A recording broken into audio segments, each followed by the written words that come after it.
ڈھل جاتے ہیں۔ جناب ساتھ محترم مسئلہ اکرام اور میرے ہم مکتب ساتھیوں، السلام علیکم۔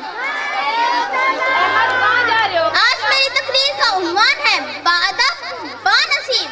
بظاہر یہ ایک بہت پرانا مقولہ ہے، لیکن یہ وہ حقیقت ہے جس سے چشم پوشی ممکن نہیں۔ ذرا غور کیجئے، بظاہر انسان اور جانور میں کیا فرق ہے؟ تمام کے تمام حیاتی تقاضوں سے ہٹ کر بھی کیا فرق ہے؟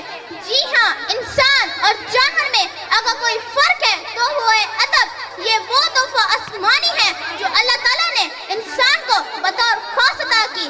سکندریہ کی رستگاہیں ہوں یا ایران کے معبد ہوں، بصرہ مقدار کے مدارس ہوں، ہر کہیں سے وہی نام نمایاں ہے جو اپنے اساتذہ کے باادب رہے اور بانصیب ٹھہرے۔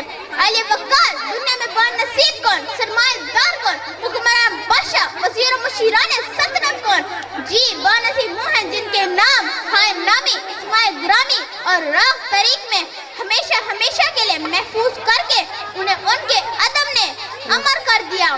اس فضائے نیلگوں میں پھیلے سنہرے اجالے کی طرح وہ سفید دہر کے رگ و ریشے میں یوں پھیل گئے کہ آج ان کی ایجادات، تعلیمات، تخلیقات کے بغیر دنیا ادھوری ہی نہیں، بے مقصد ہو کر رہ جاتی ہے۔ یہ فیضان نظر تھا یا کہ مکتب کی کرامت تھی؟